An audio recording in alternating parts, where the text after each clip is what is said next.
기도하겠습니다.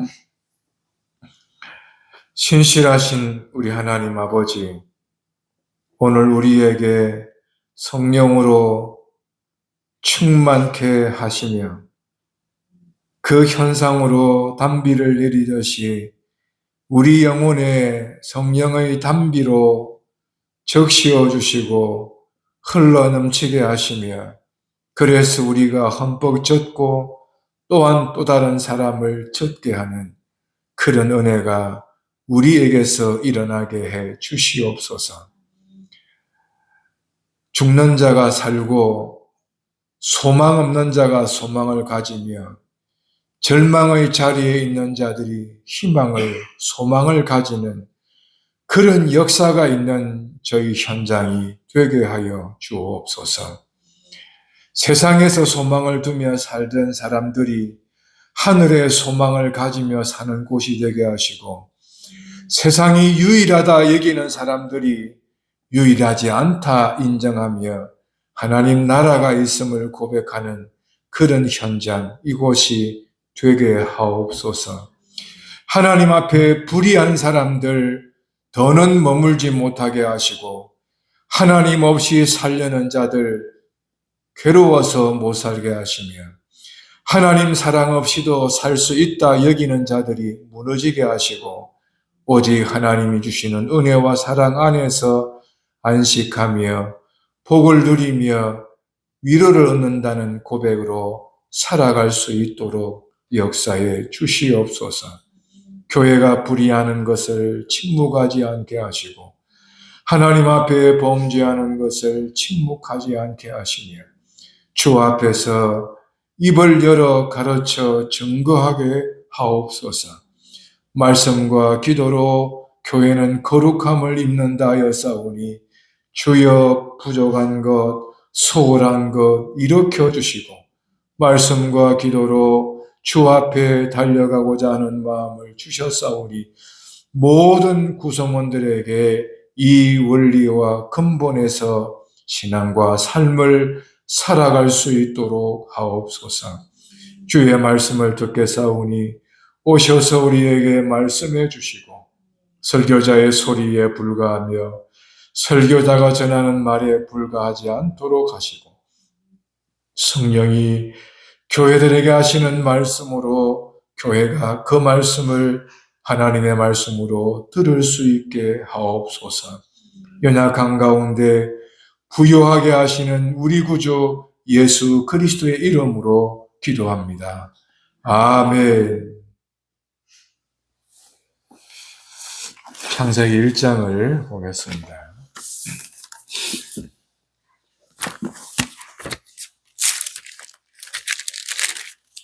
1절에서 5절까지입니다.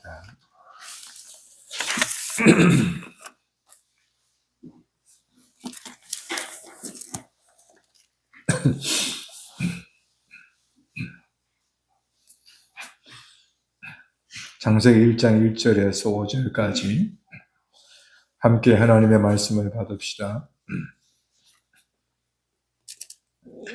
태초에 하나님이 천지를 창조하시니라. 땅이 혼돈하고 공허하며 흑암이 깊음 위에 있고, 하나님의 신은 수면에 운행하시니라. 하나님이 가라사대 빛이 있으라 하시며 빛이 있었고, 그 빛이 하나님의 보시기에 좋았더라. 하나님이 빛과 어두움을 나누사 빛을 낮이라 칭하시고 어두움을 밤이라 칭하시니라. 저녁이 되며 아침이 되니 이는 첫째 날이니라. 아멘.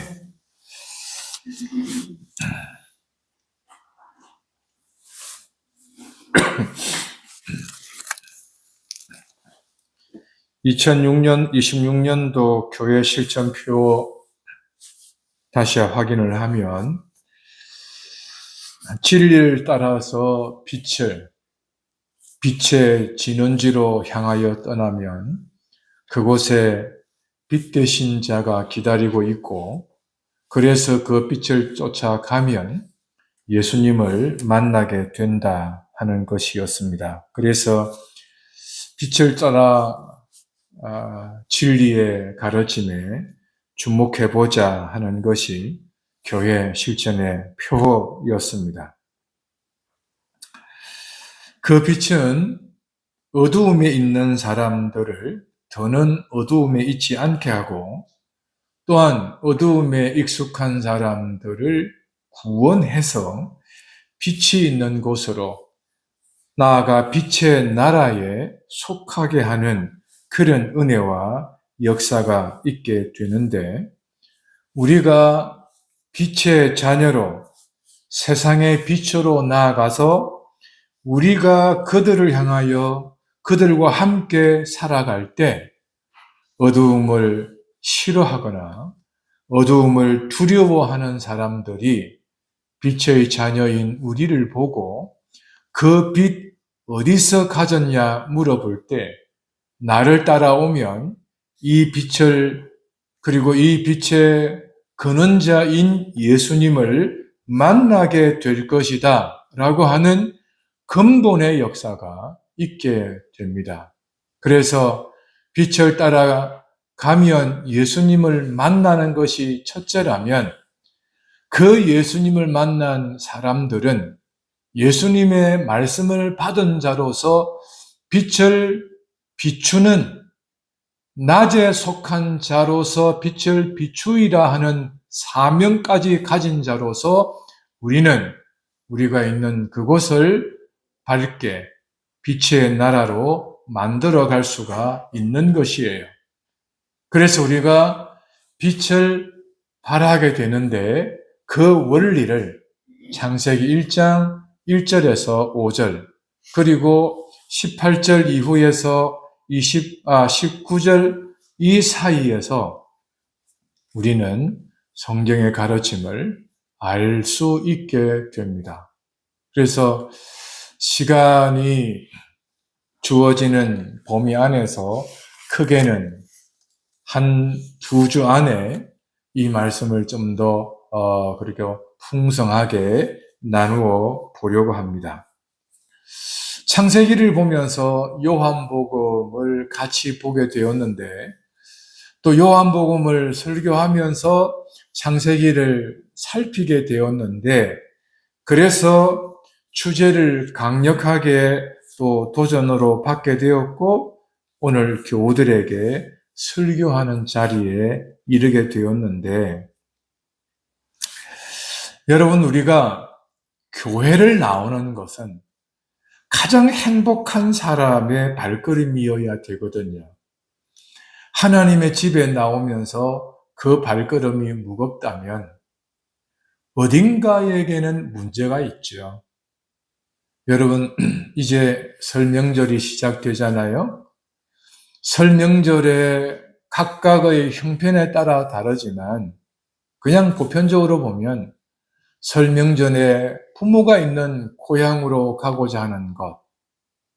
여러분 이것은 가는 사람들에게 어떤 마음을 갖게 할까요? 설레임을 갖게 합니다. 그리고 갈 때 무엇인가 만날 사람들을 생각하면서 크고 작은 선물 하나하나를 준비해서 가기도 하죠. 근데 최근에 제가 칼럼을 하나 보았는데 부모가 없는 가족 형제들은 남보다 못하더라 하는 글을 읽게 되었습니다. 형제들만이 남겨져 있는 그 가족 구조 안에서 이웃보다도 적게, 이웃보다도 멀리 사는 것이 형제지간이 되어가고 있다 하는 안타까운 소식을 칼럼으로 읽게 되었습니다. 그래도 우리 사회는 아직은 그 정도는 아니니 감사하기도 하고 더 깊어지지 않기를 기도하는 기도 제목도 생겨지기도 합니다. 설 명절에는 사람 만난다는 것이 설레임이잖아요. 그렇죠? 하물며 보고 싶은 사람 만나서 목소리를 듣고 싶은 사람 눈에 충분히 넣고 자기의 삶의 현장으로 돌아오고 싶은 사람들에게 있어서의 만남은 발걸음은 참 행복하죠. 근데 하나님 아버지가 계시는 곳이라는 그 집에, 하나님을 예배하는 곳이라는 그 현장에 나아가면서 걸음이 무겁다 하면 적어도 내게서 여러 환경에 의한 상황이 참 여유롭지 않구나 하는 것을 짐작해 보면 되죠. 그래서 주일날 되면 우리의 발걸음이 참 가볍고 신이 나고 즐거웠으면 좋겠다. 이런 바람들을 계속 가지며 그 기도에 일주일을 다 보낸다 해도 과언이 아니에요. 그래서 교회당 오는 것이 참 행복했으면 좋겠다. 이런 바람을 가지면서 그 중에 하나, 목사로서는 가장 맛있는 거, 가장 이게 값진 거, 그 소리를 여러분들의 귀에 넣어 드려야 되겠다. 그리고 그것이 마음에 닿아서 영원히 하나님 앞에서 참 충분하다. 그런 마음을 갖게 해야 되겠다. 이런 생각을 이 한 주간 계속 하게 되었습니다. 그래서 나름 우리가 소화할 수 있을 만큼 그 정도, 또 먹고 과다하게 섭취하지 않을 만큼 충분히 감당할 수 있을 만큼 이 정도면 안 되겠나 하는 범위 안에서 말씀을 전해드리고자 합니다. 창세기를 읽는 사람들은 이 세 가지 구도 혹은 부분을 꼭 기억하면서 읽어요. 하나는 1장에서 2장까지는 창조 사건의 중심을 두고 성경을 읽게 돼요. 두 번째 3장에서 그리고 2장 말부에서 11장까지는 아담에서부터 아브라함에게까지 역사를 보는 족장의 그 출발점까지, 아담에서부터 아브라함까지의 역사를 또 한 부분으로 봐요. 그리고 제일 마지막 12장에서부터 마지막 50장에 이르기까지는 족장들의 역사를 보게 됩니다. 그 중에 야곱, 요셉에 관한 이야기입니다.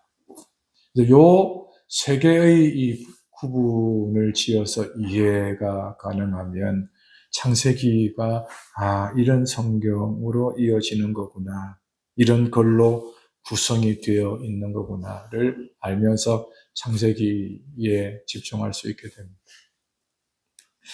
여러분, 이 창세기, 출애굽기, 레위기, 민수기, 신명기, 이 5권의 성경은 모세에 의해서 기록된 성경, 그래서 모세오경이라 이런 말을 해요.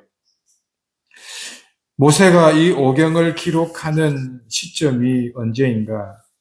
주전 약 한 1500년경이 돼요. 그러면 창세기가 기록이 되던 요 시점이 적어도 1000년이 지난 상태에서 이 창세기를 기록하고 있다는 거예요. 여러분, 1000년이 지난 다음에 모세가 하나님의 창조 사건을 기록하고 있다는 것을 생각 한번 해 보십시오. 이게 어떤 상황인지. 그리고 두 번째, 출애굽을 경험한 애굽 땅에서 약 한 400년이 넘어가도록 그들 가운데 통제, 즉 주관함을 당한 백성으로서 자유민이 된 사람으로서 이 모세가 이 창세기를 기록했다는 것을 한번 생각해 보십시오. 하나는 역사가 오랜 기간, 1000년이 지난 후 이것을 기록하고 있다는 것과 애굽에서의 400년을 경험한, 그리고 출애굽을 한 모세에 의해서 이 성경이 기록되고 있다는 사실. 그러면 이스라엘 백성들에게 모세는 이 창세기에 나타난 하나님, 출애굽하면서 나타나신 그 하나님을 알려주고자 하는 의도와 목적이 있었겠죠. 그 하나님이 어떤 하나님인가? 전능하신 하나님이라 하는 겁니다. 그리고 스스로 계신 하나님이다 하는 이 딱 두 하나님이에요. 근데 하나님은 한 분인데 왜 이 전능하신 하나님과 스스로 계시는 이 하나님을 백성들에게 말해주려 하는가?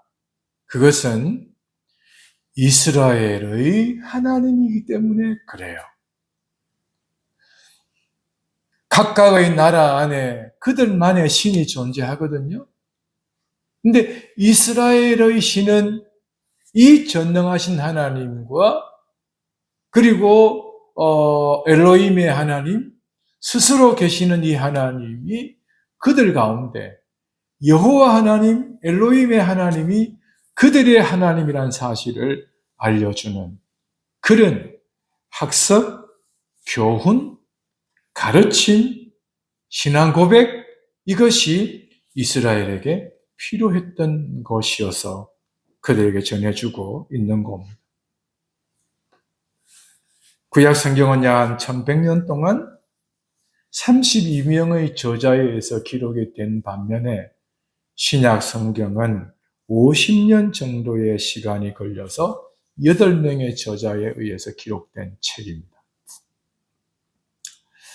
이 신약의 50명의 저자, 50년의 역사를 통해서 8명의 저자들이 사용한 것은 이 전능하신 하나님, 여호와 하나님, 이 스스로 계시는 엘로힘의 하나님, 이 하나님이 사람으로 그의 아들을 보냈다는 것입니다. 이게 성경 전체의 이야기입니다. 그래서 우리는 그 전능하신 하나님, 스스로 계시는 하나님이 우리가 믿는 예수님을 보내어 주신 하나님. 우리는 그렇게 확장해서 믿게 되는 거거든요. 그래서 우리가 하나님을 어떤 하나님으로 이해해야 되고 믿고 고백해야 되는가? 스스로 계시는 하나님, 그리고 전능하여 창조하시고 구원하시고 비로소 예수 그리스도를 보내신 하나님, 그 하나님을 우리는 아버지라 부르고 있다는 것을 기억하면서 창세기를 보시면 유익할 것입니다. 1장 1절을 같이 한번 읽어보도록 합시다. 태초에 하나님이 천지를 창조하십니다. 제가 교회를 개척하면서 꼭 하고 싶었던 것들이 많았는데 이제 그 일을 다시 한번 상기해서 하고 싶었던 그 일을 하나하나 제대로 해보려고 합니다. 그 중에 하나가 성경을 읽을 때 적어도 내가 읽는 소리는 내가 들을 수 있게 하자.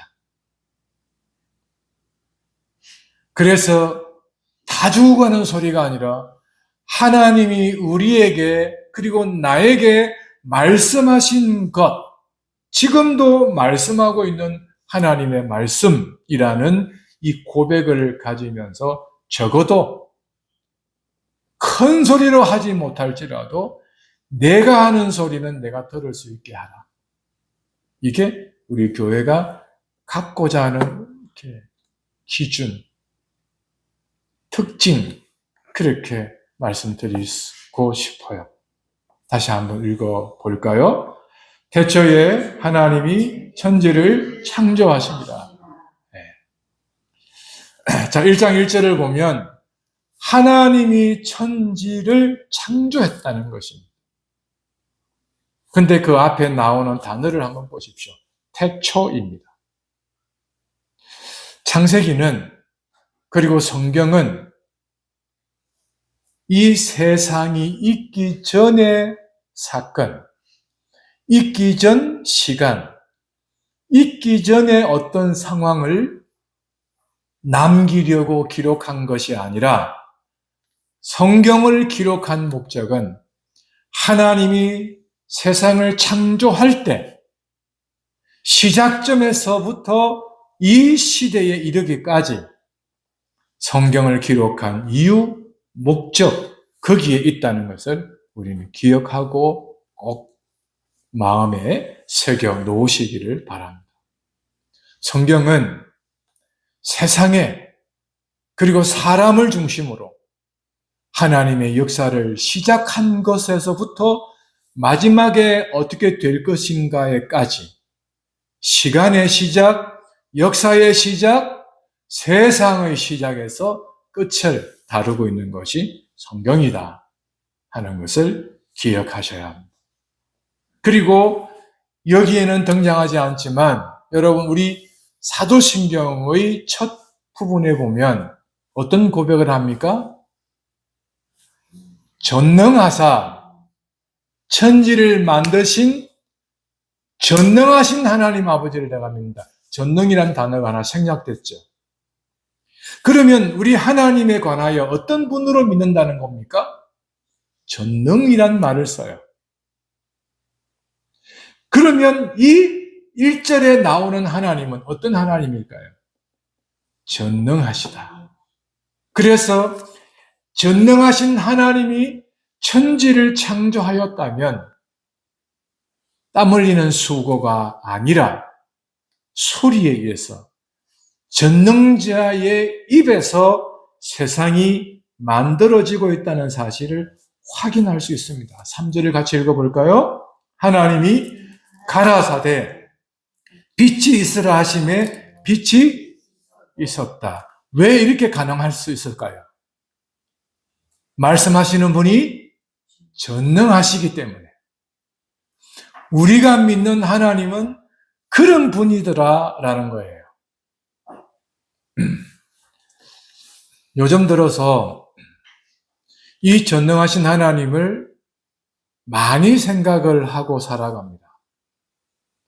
그리고 결정적으로 마음을 하나님 앞에 두고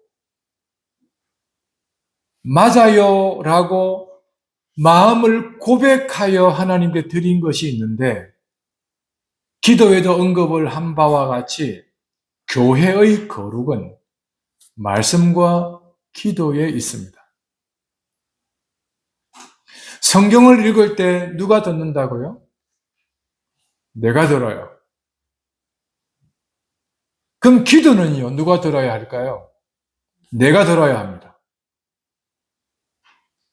기도도 내가 들어야 합니다. 들을 때 마음으로 듣는 훈련도 해야 되고 귀로 듣는 것도 해야 합니다. 그래서 귀로 들을 때는 어떻게 기도해야 될까요? 부러지죠? 기도해야 합니다. 마음으로 들을 때는 어떻게 기도해야 될까요? 묵상하며 기도해야 됩니다. 이 둘을 교회는 갖추어야 합니다.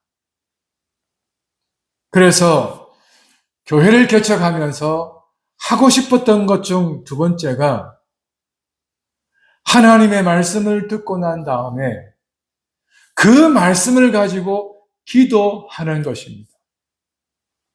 그때는 어떻게 기도하는 걸까요? 들을 수 있게 해야 되는데 어느 부분이 듣도록 해야 될까요? 귀가 듣도록. 부러지죠? 기도해야 합니다. 여러분 이게 단순한 것 같고 뭘 그렇게까지라고 말할 수 있겠지만 아니요. 이 짧은 목회의 경험 안에 그냥 이 단순한 것이 전부라고 여기며 교회가 하나님 앞에 거룩을 보존하는 유일한 것이라고 믿었던 그 시절 그때에 그렇게 하며 하나님께 실험했던 시간 가장 행복했었더랬습니다. 그때의 성도들이 학생들이 가장 즐거워했었던 시간이었습니다. 그리고 그때 교회의 수적 성장도 함께 있었습니다. 지금의 많은 교회의 역사 가운데 사람 규모를 많이 가졌던 그런 교회들이 그런 과정을 거쳐온 거거든요. 저에게 있어서 많은 신학, 많은 공부는 그런 하나님 앞에서의 단순한 근본의 자리를 박차고 나오게 한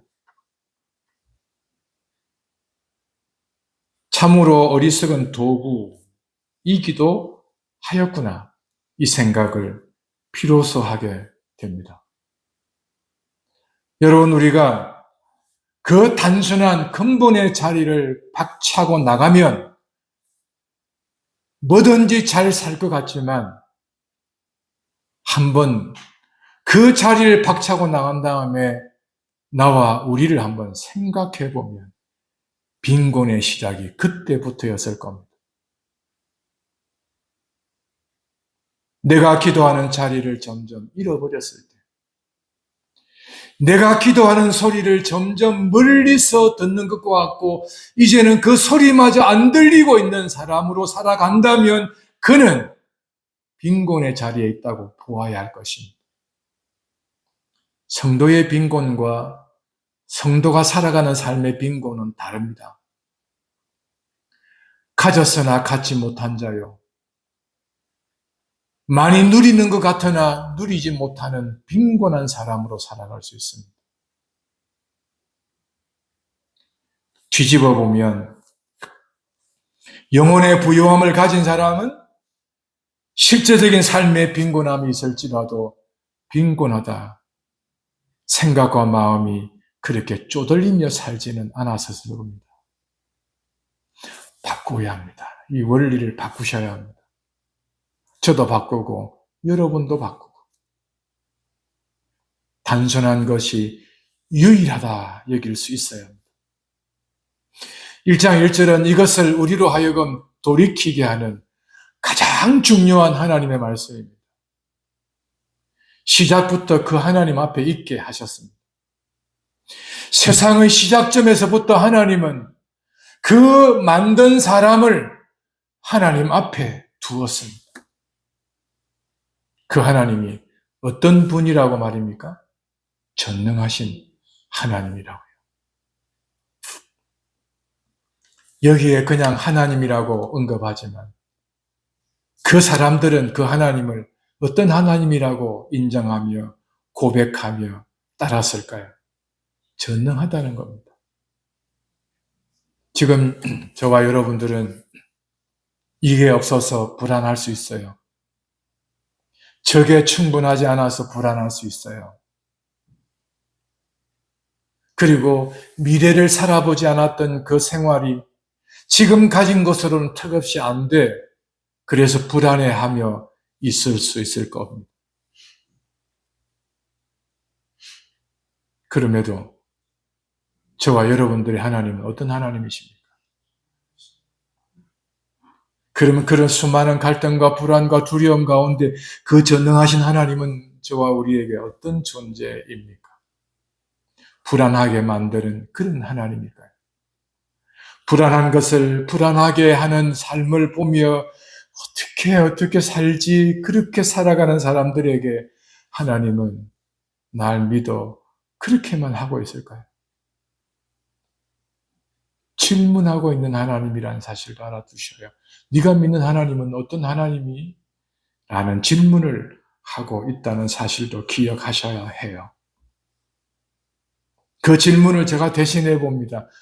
불안케 하는 세상을 가지며 사는 우리들에게 하나님은 어떤 하나님이십니까? 전능한 하나님이 맞아요? 정말입니까? 라고 질문을 해봐요. 그리고 그 불안한 것이 너무 커서 내 힘으로는 안 되어서 내 생각에서, 내 삶에서, 내 마음에서, 내 삶의 영역에서 도려내고 싶지요. 그러면 그런 상황 속에 있는 여러분들 앞에 있는 하나님은 누구입니까? 전능한 하나님이 맞습니까? 여러분, 도려낼 수 있어요. 사람인지라 도려내기도 해요. 그래서 살아가는 삶을 신자로 살 수 있어요. 근데 어떤 사람은요, 도려내고 싶은데 하루에도 수십 번, 수백 번 도려내고 싶은 마음을 갖고 있는데 그때그때마다 그렇게 막 괴로워하면서 마지막 이 문장을 되뇌이며 고백하며 주여 나의 원대로 마시옵고 하나님의 뜻대로 하시옵소서. 원하건대 끊어내고 싶은 이 세상을 저 사람을 구원해 주시옵소서 기도하는 사람이 있어요. 힘없는 한 청년이 부패해가는 자신의 조국과 자기가 속해 있는 그 나라를 향하여 기도하는 것 외에 달리 할 것이 없어서 기도하던 차에 하나님, 이 땅을 살려달라고 그가 하던 일을 멈추고 잠자리에 들어가는 시간에 하나님께 기도하는 시간을 가지며 그것이 10분이든 1시간이든 그는 그의 처소에서 머리를 박으며 기도하는 것이 있었습니다. 하나님, 이 나라를 살려달라고. 하나님, 이 땅을 고쳐달라고. 하나님, 내 나라, 내 민족, 내 형제, 이 사람들을 살려달라고 기도했던 한 젊은이가 있습니다. 그 형제는 그와 함께 기도하는 사람이 있든 없든 그는 하나님 앞에 기도하며 그가 속한 나라를 살려달라고 하나님께 늘 기도했던 청년이 있습니다. 그 청년이 바로 이반 로버츠입니다. 그리고 그 때문에 그의 기도를 통하여서 영국 웨일즈를 하나님께서 부흥하는 도시로 만들었습니다.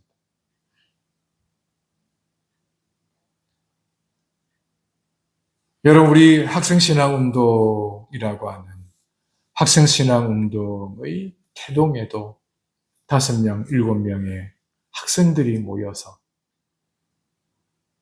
이 나라를 하나님께서 불쌍히 여겨달라고 전쟁에서 해방된 이후에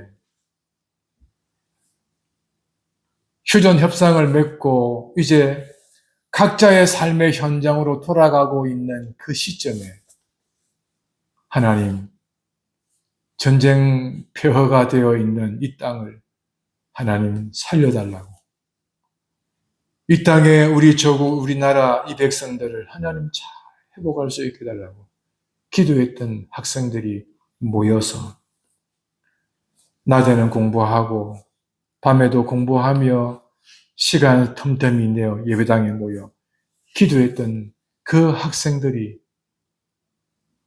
학생신앙운동의 태동이 되었고 오늘의 역사 가운데 많은 학생신앙운동을 이 땅에 세계 열방 가운데 세운 그런 열매를 거두게 되었던 것을 기억합니다. 숫자의 많고 적음이 아니라 단 한 명의 사람이라도 살려달라 하나님을 찾는 전능하신 하나님을 움직이게 하면 그로 인하여서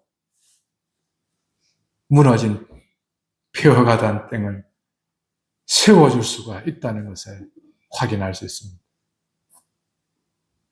여러분, 이 1장 1절은 오늘 우리가 꼭 외워서 내 신앙의 고백의 기초로 내 삶의 출발점에서 이 출발선상에 내가 출발하는 이유, 그리고 힘들 때마다, 어려울 때마다, 혼란스러울 때마다 끄집어내어야 하는 에너지라고 생각할 수 있기를 부탁합니다. 같이 해봅시다. 태초에 하나님이 천지를 창조하십니다. 이제 안 보고 한번 해볼까요? 태초에 하나님이 천지를 창조하십니다. 네. 이걸 꼭 외우면서 우리의 고백으로 삼았으면 좋겠습니다. 2절을 보면 창조하시는 하나님의 그 창조의 그 배경을, 상황을 알 수 있는데요. 2절을 같이 한번 봅시다. 땅이 혼돈하고 공허하며 흑암이 깊음 위에 있고 하나님의 신은 수면에 운행하시니라. 3절에 하나님이 가라사대 빛이 있으라 하시니 빛이 있었고, 빛이 있기 전에 어땠다는 겁니까? 땅은 혼돈하고 공허하며 깊음 위에 무엇이 있었다고요? 흑암이 있었다. 그래서 흑암이 깊음 위에 있었다라고 말하지만 문장의 구조상 깊음 위에 깊음 흑암이, 이런 의미가 더 어울릴 것입니다. 시편에서도 자주 이 표현을 쓰고 있습니다. 바다를 이야기할 때, 바다의 깊이를 이야기할 때 우리는 바다를 어떻게 표현합니까? 푸른 바다, 금푸른 바다, 이런 이야기를 하죠. 그러면서 말하려고 하는 것이 뭡니까? 바다가 깊다, 이런 표현을 쓰죠. 자, 여기서 땅이 혼돈하고 공허하며 흑암이 깊음 위에 있었다. 자, 여기까지 보면 사람이 살 수 있는 곳일까요? 없는 곳일까요? 없죠. 두 번째, 모든 동식물들이 살 수 있을까요? 못 살까요? 못 삽니다.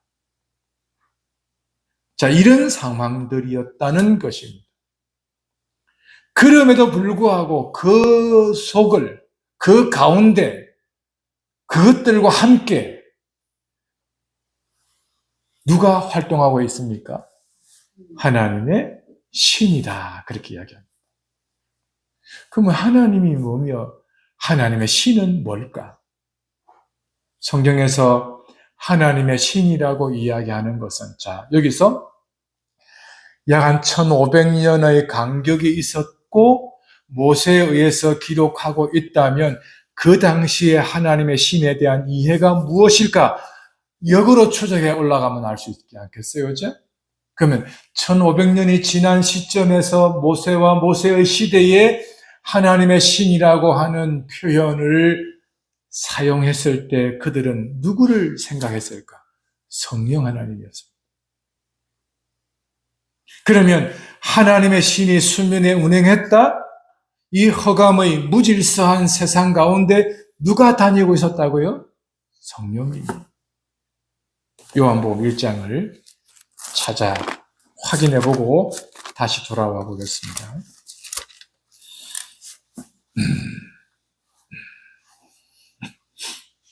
2절을 보겠습니다.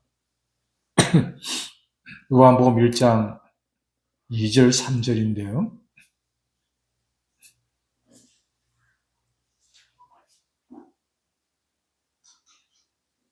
조금만 기다려 봅시다. 1장 2절, 3절입니다. 같이 읽어봅시다. 그가 태초에 하나님과 함께 계셨고 만물이 그로 말미암아 지은 바 되었으니 지은 것이 하나도 그가 없이는 된 것이 없느니라. 태초에 이 세상을 있게 하는 그때 누가 거기에 계셨습니까? 예수님이 함께 계셨습니다. 3절에 만물이 그로 말미암아 지은 바 되었으니 지은 것이 하나도 그가 없이는 된 것이 없다. 창조 당시에 성령님도 하셨지만 누구도 함께 하셨습니까?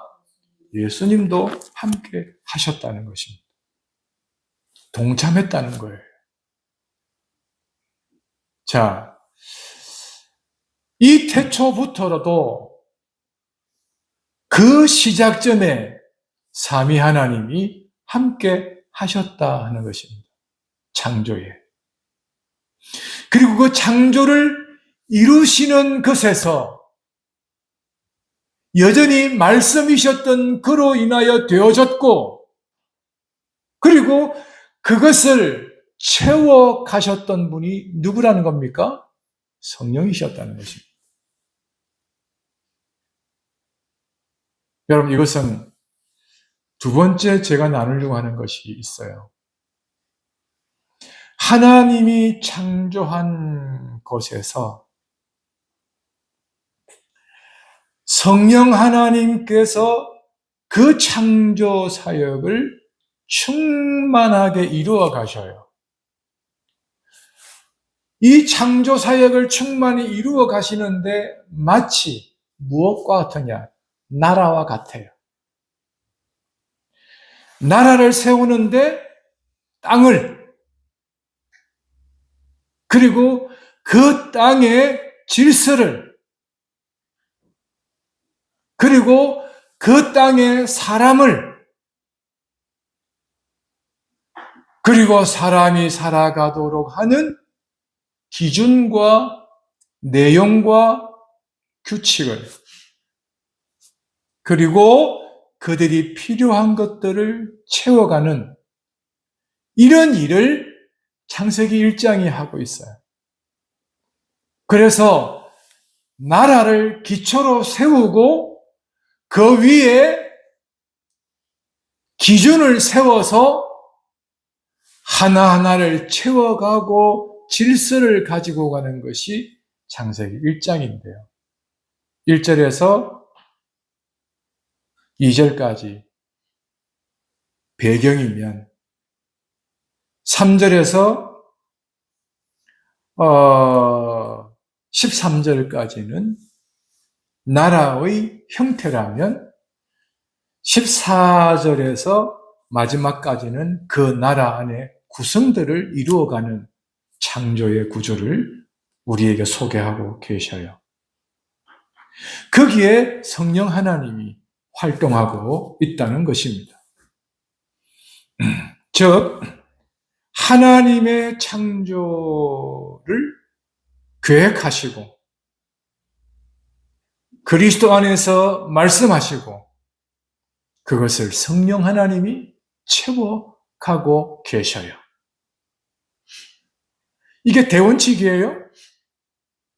자, 그런데 창세기 2장을 가지고 확인해 보겠습니다.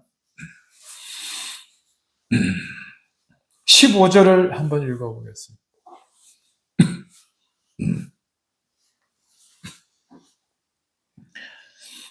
여호와 하나님이 그 사람을 이끌어, 같이 읽어봅시다. 에덴 동산에 두사 그것을 다스리며 지키게 하시고.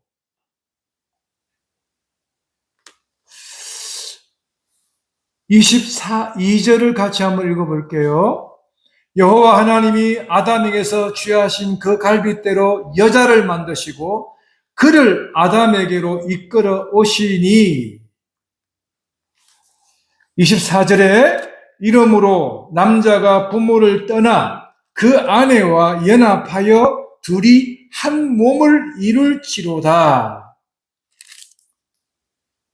이 일련의 과정을 보면, 자, 하나님께서 창조하려는 계획을, 그리고 그 창조를 이루시면서 말씀하여 그것을 이루시는 자가 예수 그리스도 안에서 이루어지고 있고, 그리고 채워가시는 분은 성령 하나님이신데, 사람을 만들고 난 다음부터는 성령께서 사람을 통해서 일하고 계시더라는 거예요.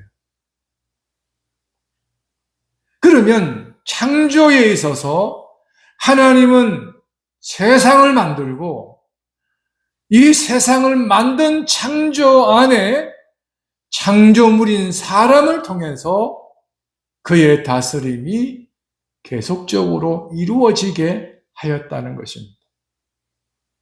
놀라운 일이에요. 이게 창조 질서예요.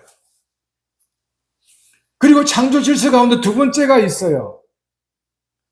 1장 16절을 한번 보겠습니다. 15절, 16절을 같이 읽어보겠습니다. 또 그 광명이 하늘에 궁창이 있어 땅에 빛이라 하시고 그대로 됩니다. 하나님이 두 큰 광명을 만드사 큰 광명으로 낮을 주관하게 하고 작은 광명으로 밤을 주관하게 하시며 또 별들을 만드시고 낮을 주관하는 것이 무엇이라고요? 큰 광명이죠. 해.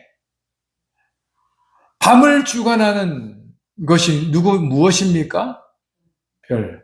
우리는 달이라고 하죠. 해와 달과 별을 누가 지었습니까? 하나님이죠. 어떤 하나님이셨습니까? 전능하신 하나님이죠. 그러면 해가 지구의 반을 돌아다니며 그 반을 비추이고 비추이지 않는 또 다른 반은 무엇이 비추입니까? 달이, 별이 비추입니다. 그 일을 지금도 하고 있어요.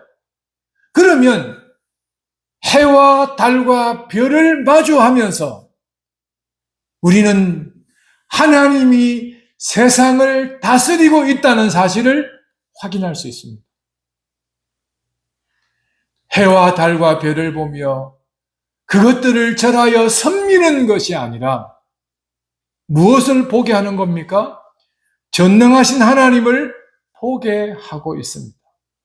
자, 하나님의 창조 질서는 사람을 통해서 다스리는 이 질서와 자연 만물 안에 허락한 질서를 유지함으로 전능하신 하나님의 창조 질서가 나타나고 있다는 겁니다.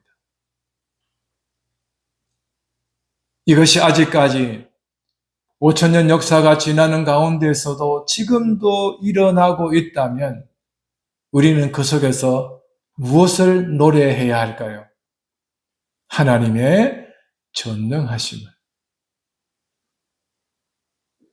이 하나님의 전능하심을 노래하는 것입니다. 여러분, 사람의 몸을 자세히 보면 회개 본능이 있어요.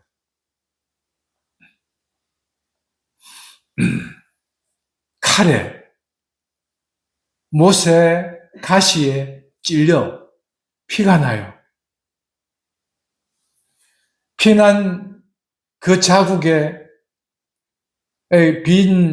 찔린 자국에 손을 갖다 대고 꼭 누르고 있으면 한 1분, 2분 후에 손을 떼면 어떻게 될까요?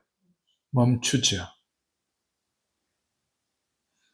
육체가 하나님 앞에 하나님의 창조 질서를 순응하고 있다는 사실입니다. 우리가 우리의 몸을 잘 관리하지 못해서 이 몸을 함부로 사용해서 지혈을 해도 지혈이 되지 않는다면 우리는 그 하나님 앞에 우리가 우리의 몸을 잘 관리하지 못하였음을 고백하며 하나님께 구해야 할 게 뭘까요? 피를 멈추게 해달라는 것입니다. 자, 그런데 안 멈춰요? 그럼 어떻게 합니까? 병원 가지요.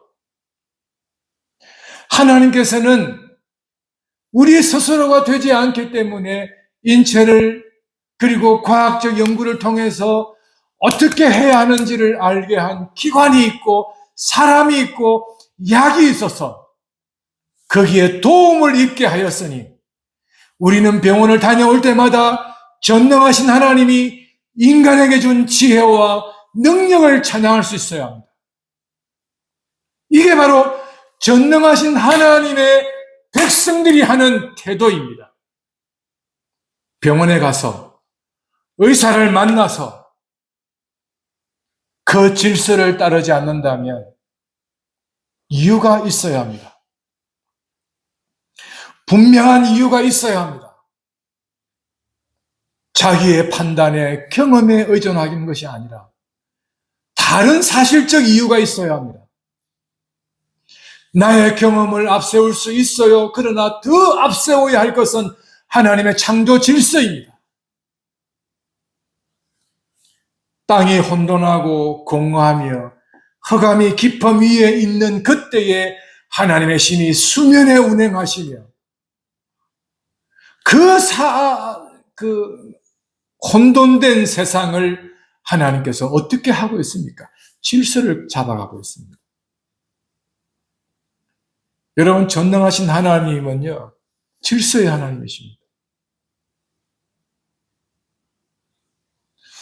우리가 살아가는 이 세상에 원시적 질서 안에 살아가면 안 행복할 것 같죠? 상식과 양심과 그리고 사회 일반의 근본적 이치를 쫓아가면 사회가 발전하지 않을 것 같죠? 사단은 마저 발전 안 해 라고 말하지만 하나님은 그러지 않다고 이야기합니다. 규칙이 많고 세칙이 많은 이유가 뭔지 아십니까? 원법이 있고 모법이 있고 그 앞에 수많은 사례들이 있어서 이게 세칙들이 많은 이유가 무엇인지 아십니까? 원칙을 안 지켰다는 거예요. 제도가 많이 바뀐다? 무슨 의미이겠어요? 원칙을 안 지켰다는 거예요. 여러분, 교회가 회의가 많다. 무슨 의미인지 아십니까? 원칙을 놓치고 있지 않을까 생각하셔야 합니다. 개인이 이랬다 저랬다 하는 이유가 뭔지 아십니까? 원칙을 놓쳤다는 것입니다. 근본을 놓쳤다는 것입니다. 하나님은 혼돈된 것을 어떻게 합니까? 질서 있게, 바르게, 여러 가지가 복잡한 관계 안에 얽혀있는 구도도 있지만 그러나 그 구도는 보기에는 그러하여 보여도 질서 있게 잘 가게 됩니다. 여러분, 교통법규만 잘 지켜도 사고가 일어날까요? 잘 안 일어납니다. 수많은 차들이 오고 가지만 지켜야 할 것만 잘 지켜도 잘 돌아갑니다. 오천시장에 가면 평일과 장날의 차이점이 뭔지 아십니까? 복잡한 이유가 뭔지 아십니까? 그렇다고 생각하시죠.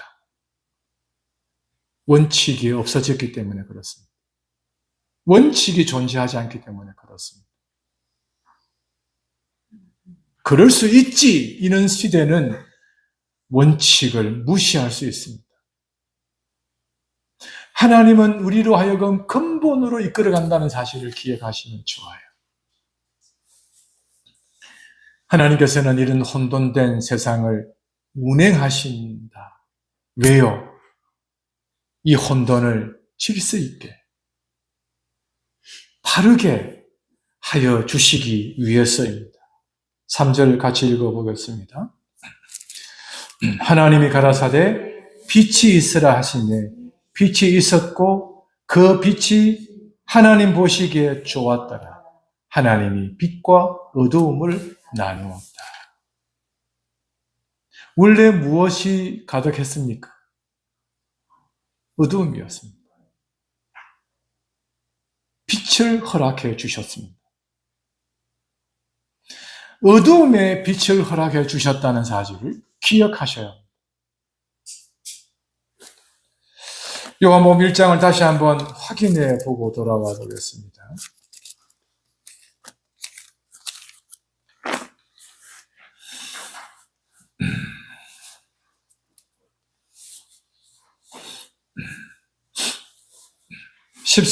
1장 4절, 5절을 보겠습니다.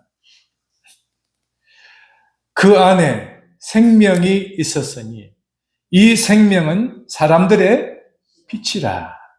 빛이 어두움에 비추되 어두움이 깨닫지 못하더라. 9절 참빛 곧 세상에 와서 각 사람에게 비치는 빛이 있었으나 나니 그가 세상에 계셨으며 세상은 그로 말미암아 지은 바 되었으되 세상이 그를 알지 못하였다.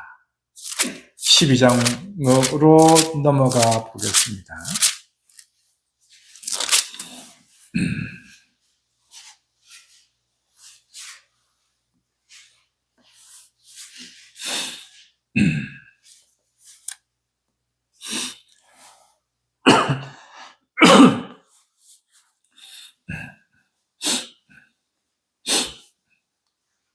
요한복음 12장 24절, 25절을 보겠습니다.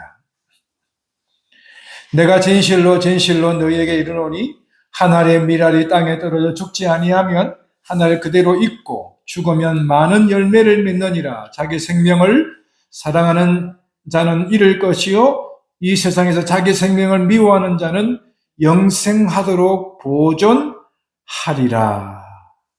자, 마지막 한 곳만 또 찾아봅시다. 마태복음 5장입니다.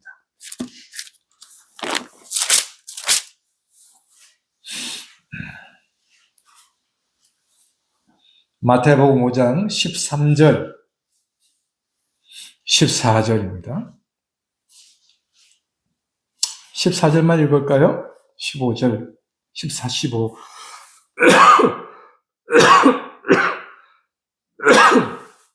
시작. 너희는 세상의 빛이라. 산 위에 있는 동네가 숨기우지 못할 것이요 사람이 덩불을 켜서 말 아래 두지 아니하고 등경 위에 두나니 이름으로 집안 모든 사람에게 비치느니라. 자, 창세기 1장으로 돌아와 보면 하나님이 이 어두운 세상 속에 빛을 있게 하셨습니다. 그 빛은 어두움을 비추어서 그래서 낮과 밤을 나누고 그 다음에 어떻게 하기를 원했냐고 하면 14절에서 18절 9절을 보면 그 태양은 해는 세상을 땅을 비추일 뿐만 아니라 무엇까지 비추이게 될까요? 별들까지 비추입니다. 여러분, 별은 태양의 도움 없이도 빛을 발산할 수 있을까요? 없을까요? 있습니다. 발산할 수 있어요. 있습니다. 그런데 그 빛은 이 땅을 비출 수 있을까요? 없을까요? 없습니다. 반드시 별들은 무엇이 존재해야 합니까? 해가 존재해야 합니다. 그럼 이 세상에 빛으로 보낸 자가 누구일까요? 하나님이죠? 빛으로 오신 자가 누구일까요? 예수님이죠? 예수님이 오신 목적이 뭘까요? 비추이는 것입니다. 그런데 별과 같이 많아질 것이다. 별과 같이 많아질 것이다 라고 하는 언약의 자손 안으로 초대한 그들은 누구일까요? 우리들입니다.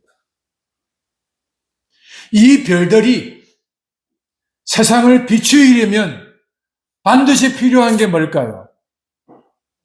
태양. 그 태양이 누구입니까? 예수 그리스도이십니다.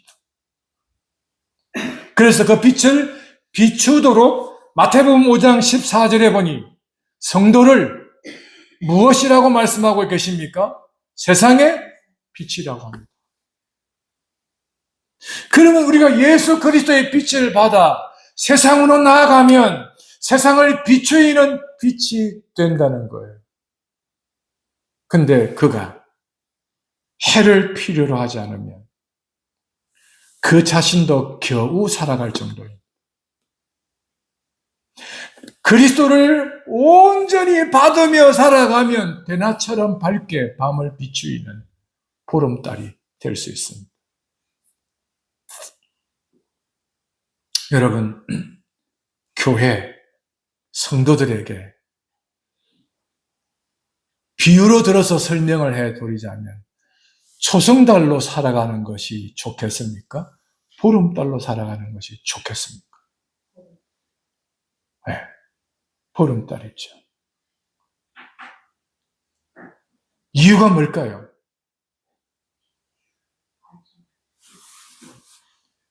자기 자태를 생각하면 보름달인들 초승달인들 생각의 가치에 따라서 왜 초승달 멋지지 않나? 뭐죠? 해석하는 거에 따라서 달라지지 않겠어요? 그러나 보름달이 땅을 비추이는 관계 안에 있을 때 초승달보다 무엇이 더 가치가 있을까요? 보름달입니다. 보름달을 이 세상에 비추이는 것은 보름달의 가치가 아니라 무엇의 가치를 드러내는 걸까요? 태양의 가치. 이게 창조 질서 안에서 보인 구속의 질서입니다. 여러분, 오늘 저는 저와 여러분들에게서 가장 근본이 되는 창조 질서의 다스림, 그리고 이 창조 질서 안에 보이신 구속의 질서, 이 두 가지를 함께 나누었습니다. 창조 질서의 하나님은 태양, 달, 별들이 각자의 역할을 운행하며 활동하며 세상과 함께하는 이것, 한 번도 부딪히지 않으며 살아가고 있는 이것. 동식물, 사람에 이르기까지 회개 본능 가운데 살아가는 이 질서 하나하나에 이르기까지 하나님의 창조 질서를 드러내고 있고 전능하심을 드러내고 있다는 사실입니다. 그리고 그 질서는 사람이 자신을 잘 관리하지 못해서 더는 그 질서 안에 반응을 보이지 않을 때는 하나님이 또 다른 은혜를 주셨기에 병원 예를 들었고 의사 예를 들어서 보여드렸던 것처럼 그런 질서를 활용하며 하나님의 전능하심을 노래할 수 있어야 된다. 하나님의 질서는 이 세상의 근본으로 돌아가면 모든 것이 다 보이게 되고 근본 안에서 살아가는 사람이 되어지면 복잡한 사회 가운데 무질서가 질서 있게 자리하게 된다 하는 것입니다. 많은 세칙이 존재하는 것은 원칙을 따르지 않았다 하는 것을 대변해주는 삶의 결과죠. 생각이 복잡하다는 것은 내가 원칙을 놓치고 있지 않을까 돌아보게 하는 이유가 된다고 했죠. 그것이 바로 우리가 이 창조 질서 안에서 배워야 하는 태도입니다. 하나님은 이 창조시, 창조 이후에 이 창조를 언급하는 시간의 간격이 약 한 1500의 간격이 있다고 말씀드렸죠. 저자는 왜 이것을 기록하고 있을까? 창조 역사 가운데 구속 역사가 있더라는 거예요. 이 1500년의 간격을 경험하면서 출애굽 사건을 경험하면서 모세는 이 백성들에게 창조 역사 안에 구속 역사도 있더라는 것을 알려주고자 하는 것입니다. 그것은 여호와 하나님, 엘로힘의 하나님, 전능하신 하나님과 스스로 계시는 하나님을 알려줌으로 그 하나님이 예수 그리스도를 이 땅에 보내어 주시기도 하셨다는 사실을 이 교회가 고백하며 전능하신 하나님을 찬송하더라는 거예요. 이제 우리는 예수 그리스도의 하나님 아버지 여호와 하나님 엘로힘의 하나님으로 그 하나님의 전능하심을 스스로 계신 거룩한 하나님을 찬양한다는 것. 질서 안에 잘 다스려짐으로 잘 주관함으로 하나님의 전능하심을 드러내고 있다는 사실, 드러내어야 한다는 사실, 드러낼 수 있게 되어야 한다는 사실, 이것을 우리는 확인하게 됩니다. 그 결과 마태복음 5장 14절 이후에 교회 성도인 우리를 향하여 말씀하기를 너희가 세상의 빛이라고 하였죠. 빛은 비추이는 거죠. 세상을 비추이는 거죠. 달의 그 발광체, 달의 자태를 뽐내는 게 아니라 달의 기능, 역할, 그 달을 비추이며 환하게 비추이는 태양의 존재를 알려주기 위해서이지요. 그래서 창조의 질서는 하나님이 주관하고 있다는 사실을 밝히고 있다. 이것을 알려주고는 것 아닌가 하는 겁니다. 저도 여러분도 전능한 하나님의 백성이요, 자녀요. 세상에 있어서는 무엇이라고요? 빛이라 하는 사실을 잊지 않았으면 좋겠습니다.